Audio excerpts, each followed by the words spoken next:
My cool mom wife encouraged our 17-year-old daughter to date behind my back, let her get pregnant, then claimed dad's just too controlling. When I cut them off completely after months of lies, betrayal, and the audacity to expect me to fund their mistakes while they treated me like an ATM. Hey everyone!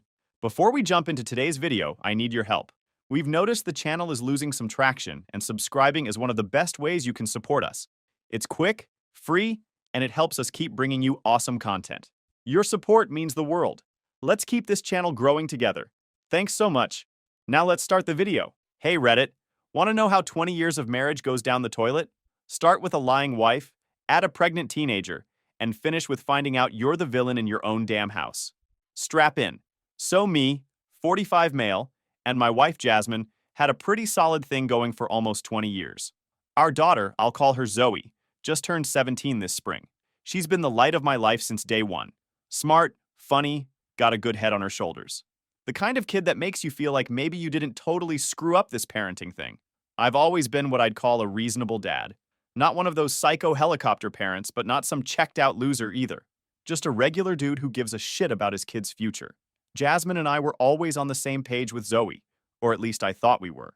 We made decisions together, backed each other up when Zoe tried that divide and conquer bullshit all kids pull, and generally had a system that worked. Our marriage was decent too. Not some fairy tale romance. Whose is? Minus, but solid. We still cracked each other up after all these years. Still managed date nights when we could escape the grind.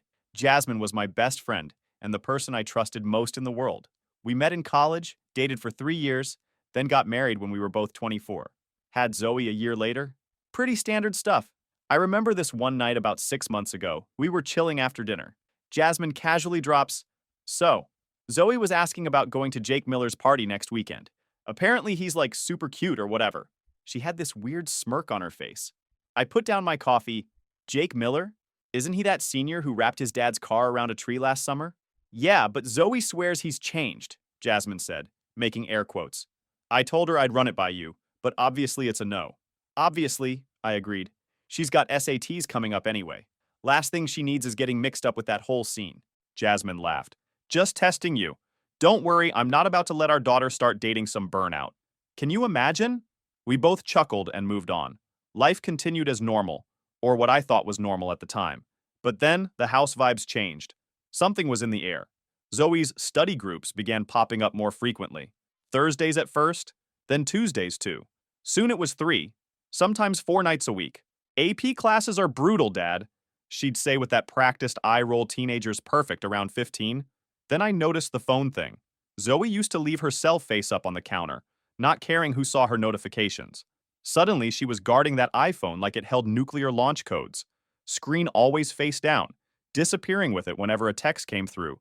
Password changed from our family birth date to something I didn't know. The hushed conversations were next. I'd walk into the kitchen or living room and voices would drop, topics would shift. Just girl stuff, Jasmine would say with a dismissive wave. Or, nothing important, just school drama. Always with that same tight smile that didn't quite reach her eyes. But honestly, I never thought much about it. Chalked it up to teenage phases and female bonding. I trusted my wife, trusted my kid, had zero reason not to, until about 3 months ago. I came home early one Tuesday when my afternoon meeting got canceled. The quarterly review that always runs long, but miraculously didn't. The house had that weird energy of people not expecting company. Found Jasmine in the kitchen looking stressed as hell, completely glued to her phone. The second she saw me, she physically jumped, clutching the phone to her chest like I'd caught her watching porn on the family computer. When I asked if everything was cool, she got all flustered saying it was just work stuff. Jasmine works part-time at some boutique downtown, and it's never been the kind of job that has her stressing after hours.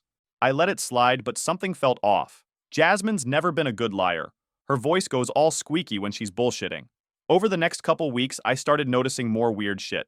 Jasmine and Zoe whispering, then shutting up when I walked in. Jasmine making excuses for Zoe staying out later than usual. Both of them acting jumpy around me, like I was gonna flip out or something.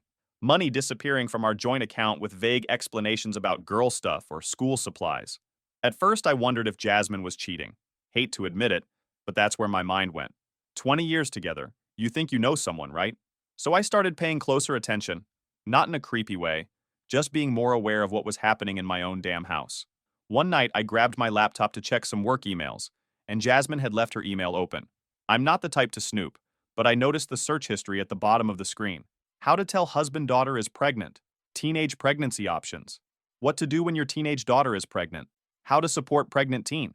I stared at that screen for what felt like forever, trying to process what I was seeing. Zoe? Pregnant? How the hell? With who? And why the hell didn't Jasmine tell me? Then it clicked. All those study groups. The late nights. Jasmine covering for her. The secret phone calls and whispered conversations. My wife had been letting our daughter date behind my back, for who knows how long. And now Zoe was pregnant. I closed the laptop and just sat there, feeling like someone had kicked me in the nuts. The two most important people in my life had been lying to me. For months, probably. They didn't trust me enough to be honest. What kind of husband and father did they think I was? That night at dinner, I watched them both. The way they exchanged glances when they thought I wasn't looking. The way Zoe barely touched her food, but Jasmine didn't say anything about it. Little conspiracies I would have missed if I wasn't looking for them. I felt like a stranger in my own home. I didn't confront them right away. Needed time to think, to figure out how to handle this without nuking our family. Maybe there was some explanation that would make sense of all this shit. But that night, I couldn't sleep. Just lay there next to Jasmine, wondering how we'd gotten here. How my wife could keep something this huge from me. How my daughter could be pregnant, and I didn't even know she was dating someone. I kept thinking back to all the talks Jasmine and I had about raising Zoe. How we both agreed teenagers needed guidance, not unlimited freedom. How crucial these high school years were for setting her up for college and beyond. I kept thinking, had Jasmine been lying to me all along about that too? A couple days later, I came home early again. As I approached the kitchen, I heard Jasmine and Zoe talking. I froze in the hallway, just out of sight. Mom, I can't tell him. He's going to hate me. Zoe's voice was thick with tears. Honey, your dad won't hate you. He loves you more than anything. You don't get it. He's going to be so disappointed. He'll never look at me the same way. We have to tell him soon, Zoe, before he figures it out on his own. That would be so much worse. A heavy sigh. I know. God, I'm so scared. What does Ryder think about all this? Jasmine asked. Ryder. So that was the boyfriend's name. The guy who'd gotten my daughter pregnant while they were sneaking around behind my back. He's freaking out too, but his parents have been really cool about it. His mom even hugged me when we told them. Said they'd be super supportive no matter what we decide. See? That's good. Support is important right now. Yeah, but Ryder's parents aren't dad. They're like actually chill people. That was enough. I walked into the kitchen and both their heads snapped up. Zoe's eyes were red from crying. Jasmine looked like she'd seen a ghost. So when were you planning to tell me? I asked. My voice surprisingly steady, considering how much I was shaking inside. Silence. Complete deer in headlights. Silence. Tell me what? Jasmine tried, but her voice cracked. Classic Jasmine tell. That our daughter is pregnant. That she's been dating someone named Ryder. That you've been covering for her behind my back. Zoe burst into tears. Jasmine went pale. The conversation that followed was one of the hardest of my life. I kept my voice steady, even though inside I was a mess of anger, hurt, and fear for my daughter. I asked how long they'd been hiding this from me. Jasmine admitted she'd known about Zoe dating Ryder for almost 6 months, and about the pregnancy for a couple weeks. 6 months? I couldn't believe it. You've been lying to me for half a year? Not lying, Jasmine insisted. Just not telling you everything. And I was planning to do that. That's called lying by omission, I said. And it's still freaking lying. Zoe cried harder, saying she was sorry. For the most part, I was mad at my wife for going behind my back making decisions on her own. But Zoe is a teenager. She needs protection and someone to direct her. I told her I wasn't mad at her, not happy about the situation. But she was my daughter, and I loved her no matter what. She seemed surprised by that, like she expected me to go nuclear. I asked her how far along she was. 6 weeks. I asked about this Ryder guy, if he was involved. She said he knew, and his parents knew too. When I asked what she wanted to do, she said she didn't want an abortion. I told her that was her choice and I respected it. But I also said I needed some time to process everything. Not the pregnancy, but the lying. The fact that my wife and daughter had been going behind my back for months. That's what I was struggling with. I grabbed my keys and drove around for hours, trying to make sense of it all, trying to figure out where we go from here. I ended up at this crappy diner I used to take Zoe when she was little. We'd get pancakes and chocolate milk and talk about her day at school. Simple times. When did everything get so complicated? When I got home late that night, Jasmine was waiting up. She apologized for not telling me sooner. Said she screwed up. When I asked why she didn't tell me from the beginning, she gave me some BS about Zoe being afraid of my reaction. She said you'd freak out if you knew she was dating someone, Jasmine explained. She was terrified of disappointing you. So instead of talking to me about it, you decided to go behind my back? How does that make any sense? Zoe had asked if she could go to Ryder's house a few months back to work on a project, and when you said no, she threatened to sneak around if I didn't help her. I figured if I knew where she was and who she was with, it would be safer than her lying to both of us. I remembered that conversation. Zoe had asked to go to a friend's house on a school night, and I'd said no because she had a test the next day. She'd seemed fine with it at the time, but apparently went anyway the next day when I was at work, with Jasmine's blessing. You undermined me, I said. You taught our daughter that it's okay to lie to me. I was trying to protect her. From what? From me? I've never given either of you reason to be afraid of me. I've never yelled, never raised a hand, never been anything but supportive. What the hell did you think I would do? She didn't have a good answer. Just kept saying she thought it was for the best, that she was trying to keep the peace. I told her peace built on lies isn't peace. It's a ticking time bomb. And now it had blown up in all our faces. The next few weeks were tense as hell. I tried to stay calm for Zoe's sake, but inside I was a mess. Every time I looked at Jasmine, all I could think about was the betrayal. How long had this been going on? What else was she hiding from me? Was our entire relationship built on lies? I started weighing my options. Part of me wanted to just walk out, pack a bag and disappear, let them handle their little secret family drama without me. Another part wanted to rage, to flip tables and demand answers for every lie told behind my back. But the dad in me, the part that had changed diapers and kissed scraped knees and helped with math homework, that part knew I needed to step up now more than ever. This wasn't about me and Jasmine anymore. This was about Zoe and a baby, my grandkid, Jesus Christ, on the way. I needed to take back some control of this runaway train, even if my marriage was already a lost cause. So after that initial confrontation in the kitchen, we had some brutally awkward family conversations. We need to meet this boy and his family, I said one night over a dinner nobody was eating. They should know I'm not some monster who's going to show up with a shotgun. Jasmine nodded too quickly. I've already talked to his mom on the phone. They're willing to meet whenever we are. Of course she had. Why was I not surprised? You've been talking to his parents? For how long? I asked. Just since we found out about the baby, Jasmine said, not meeting my eyes. Another lie most likely, but she didn't know that I was stacking things up to deal with her BS later. That Saturday, we drove to some overpriced Italian place the other parents had picked. The tension in our car was unbearable. Zoe frantically texting in the back seat, probably warning her boyfriend that the big bad dad was on his way, while Jasmine kept shooting me these nervous sideways glances like I might suddenly transform into the Incredible Hulk. Neither of them knew I was saving my rage for later. Much later. Ryder turned out to be this skinny kid with bad acne and zero eye contact. Kept calling me sir in this fake respectful voice while staring at his shoes. The kind of kid who talks big game to his friends but falls apart when confronted by an adult. Still, he was just a kid. Stupid and horny, like most teenage boys. His parents were the real problem. They showed up at the restaurant looking like they'd just stepped out of a country club. All designer clothes and fake smiles. They acted like we were all there to celebrate, talking about how kids these days grow up so fast and how young love always finds a way. His mom kept going on about maternity clothes and nursery themes, while his dad made jokes about me becoming a grandpa before 50. I tried bringing up practical concerns, school, money, childcare, college plans. Every time, Ryder's parents would cut me off with some bullshit about how they'll figure it out, or we're here to support them. Support how, exactly? Were they going to pay for the doctor's visits? The diapers? The daycare while Zoe finished high school? They were living in a fantasy world where everything works out because love conquers all.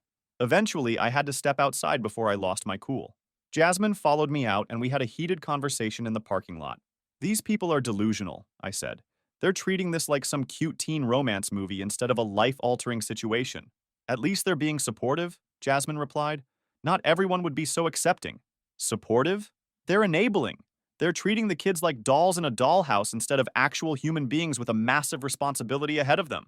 Is that why you're so angry? Because they're not being negative enough? I'm not being negative. I'm being realistic. Someone has to think about the practical side of this. Jasmine shook her head. This is exactly why Zoe didn't want to tell you. She knew you'd be like this. Like what? A responsible adult? Is that such a terrible thing to be? No, but sometimes you're so focused on problems and consequences that you forget people have feelings. I stared at her, stunned. Is that really how you see me? As some emotionless robot who only cares about practicality? She didn't answer, which was answer enough. That night, I slept in the guest room. Couldn't stand lying next to Jasmine, pretending everything was okay. Kept wondering if there had always been this disconnect between how I saw myself and how my family saw me. Had I been the villain in my own home all this time without realizing it? The next day, Zoe ambushed me in the kitchen while I was making coffee. Dad, I've been thinking, she started, that rehearsed tone in her voice. I want to stay with Ryder's family for a while, just until things calm down here. Jasmine stood behind her, nodding encouragingly. They'd clearly planned this together. Absolutely not, I said firmly. You're 17. You're pregnant, and you're staying right here where you belong. But Dad, no, this isn't up for discussion, Zoe. I don't even know these people. You met them yesterday, she cried. For 2 hours in a restaurant. That's not enough to ship my daughter off to live with them. Mom thinks it's a good idea, Zoe shot back, looking to Jasmine for backup. Your mom doesn't get to make that decision unilaterally, I said, trying to keep my voice level. Not after everything that's happened. That's when Zoe lost it. You're always forcing me to do things your way, Dad. I'm not a little kid anymore. I'm trying to protect you. By controlling everything I do, Mom's the only one who ever listens to me or treats me like an adult. Jasmine just stood there with this smug look, like she'd won something. I realized then how long she'd been turning my own daughter against me, painting me as the villain in my own home. Zoe stormed out of the kitchen in tears. I heard her bedroom door slam. Jasmine gave me a disgusted look and followed her. That evening, Jasmine and I had a nuclear argument behind our closed bedroom door. Words were said that can't be taken back. She accused me of driving Zoe away with my rigidity. I accused her of undermining my parenting for years. Neither of us slept much. Next morning, I checked Zoe's room. Empty bed, clothes missing, duffel bag gone. Shit. Jasmine stood in the doorway looking way too chill for the situation. Turns out she'd known all along. Zoe texted her in the middle of the night saying she'd bolted to Ryder's place. Seriously? She's still doing things behind my freaking back like it's totally normal. I was so pissed I could barely see straight. My pregnant kid was shacking up with her boyfriend's family, people we'd met exactly once, and my wife was acting like this was totally normal. When I pointed out how messed up this was, Jasmine just gave me another shrug. It's what she wants, she said. Maybe if I wasn't such a hard ass, this wouldn't have happened. I cut her off right there. Pack your shit and get out, I said, my voice deadly calm. I want you gone by tonight. Her smug look vanished real quick. What? You can't just kick me out? This is my house too. The house that I paid for? The house where you've been teaching our daughter to lie and sneak around? That house? I walked closer. She backed up. I'm done. We're done. Get out. Where am I supposed to go? Not my problem anymore. Call your sister. She tried arguing, crying, begging. None of it worked. By that evening, she'd packed 3 suitcases and was crashing at her sister's place in the next town over. I contacted my lawyer to file an emergency motion for exclusive use of the marital home, and had a locksmith that same day, changed all the locks, and called a lawyer first thing the next morning. Zoe tried coming home a few days later. Showed up with her backpack like she was just getting back from some sleepover, not like she'd run away to her boyfriend's house. I was in the kitchen when she walked in, stopped cold when she saw me. Where's Mom? She asked, eyes darting around. Gone, I said flatly. And so's her key. If you're staying here, we're going to talk about what happened. She rolled her eyes, actually rolled her eyes at me, and turned to leave. You walk out that door. Don't bother coming back, I called after her. She froze, hand on the doorknob. Slowly turned back. Are you serious right now? Dead serious. I'm done with the sneaking around, the lies, and the disrespect. You want to live under my roof, you follow my rules. You want to play grown-up with your boyfriend, you do it somewhere else. Her face went bright red. You're such a control freak. This is why I didn't tell you about Ryder? No, you didn't tell me because you knew what you were doing was wrong, and your mother helped you lie to me. That's not happening anymore. She stormed out, slamming the door so hard a picture fell off the wall.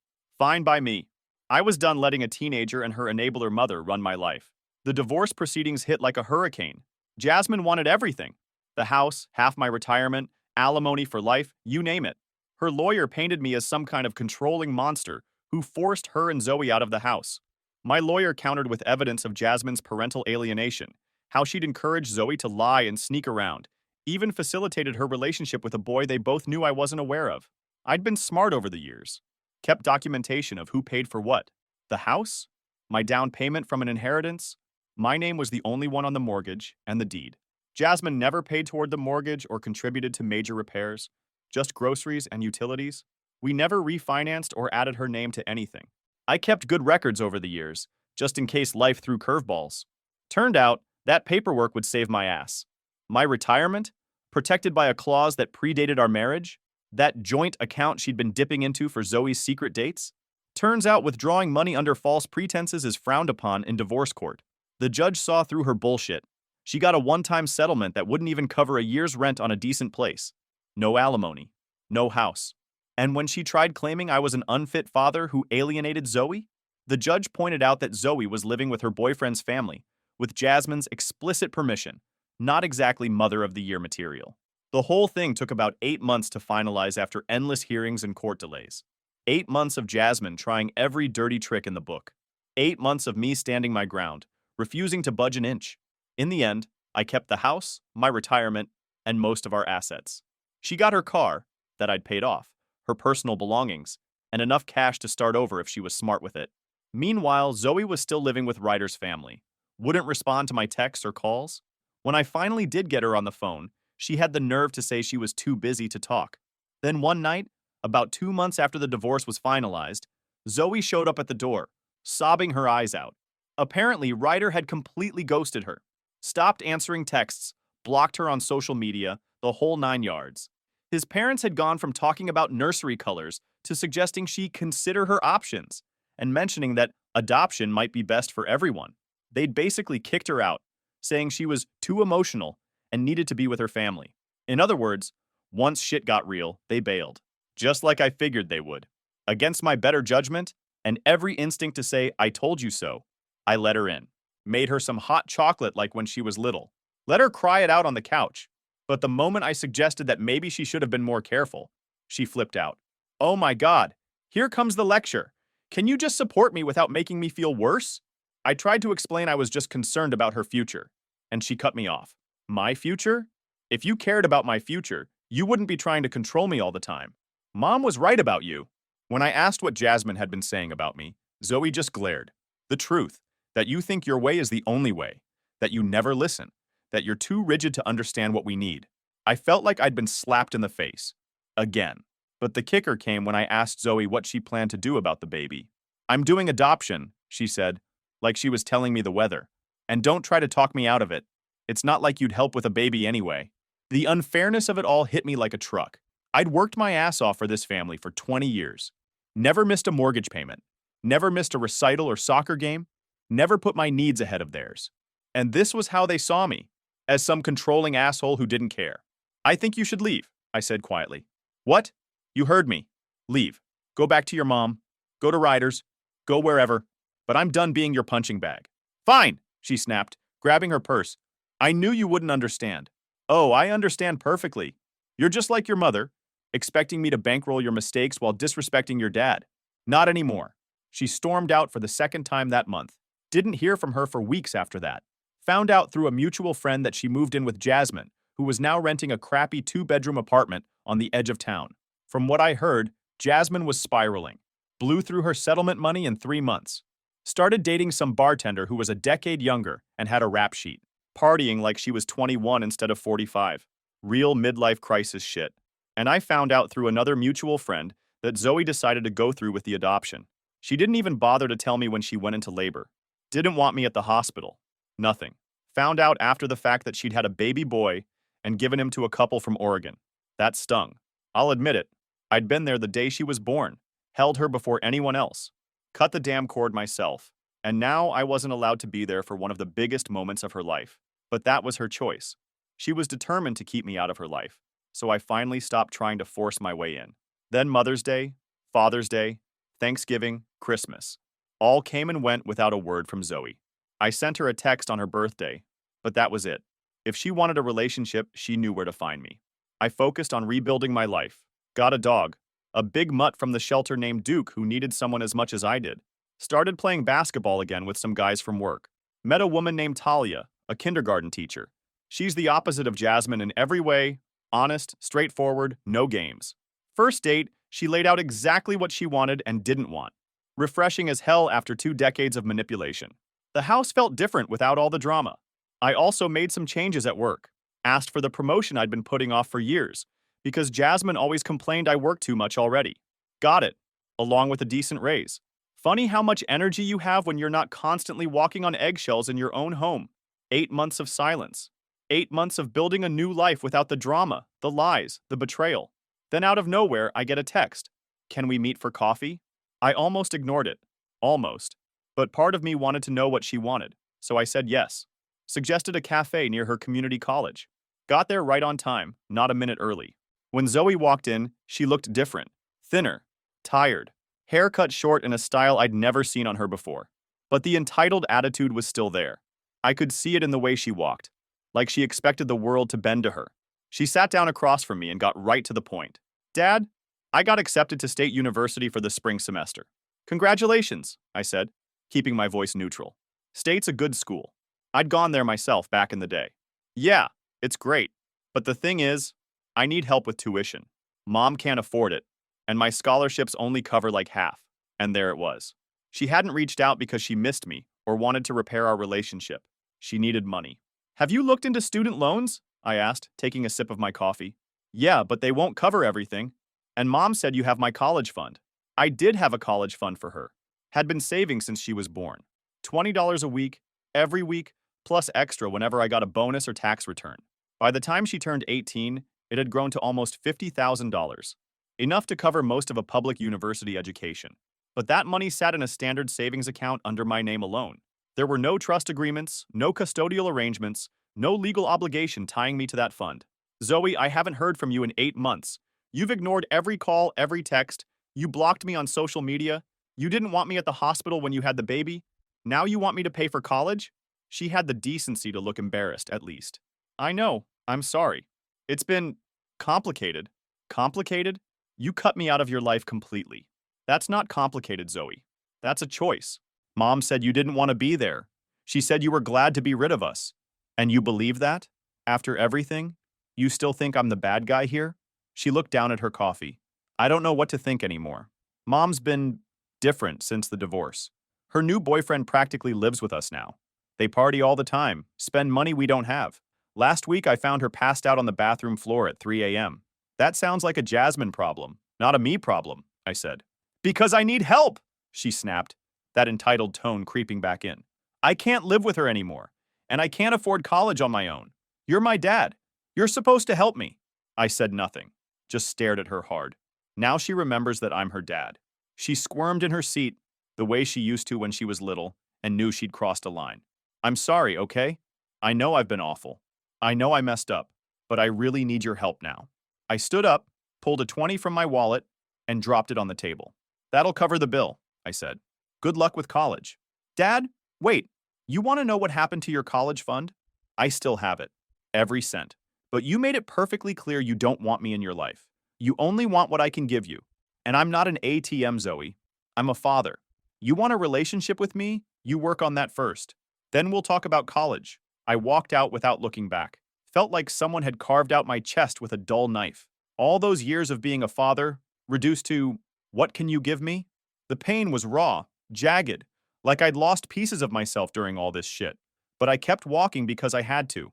Because some things can't be fixed with money or second chances. Maybe someday Zoe would realize what she'd thrown away.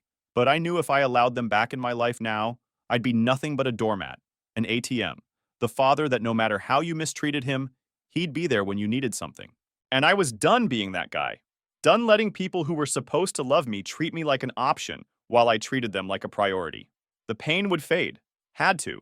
And in the meantime, I still had my self-respect. Sometimes that's all you've got left. I hear bits and pieces about Zoe through mutual friends. She didn't go to state, couldn't afford it, ended up taking classes at community college while working at some clothing store. Moved in with a new boyfriend, broke up 3 months later. Jasmine's life took an even darker turn. She lost her job at the boutique for showing up wasted. Got evicted from her apartment for non-payment. Last I heard, she was couch surfing with friends, still chasing that party lifestyle, while her daughter was left to pick up the pieces. Karma's a bitch. Sometimes I wonder if I made the right call that day at the cafe. If I should have forgiven her, helped her out. But then I remember how quickly she turned on me, how easily she believed the worst about her own father, How she only came back when she needed something. And I know I did the right thing.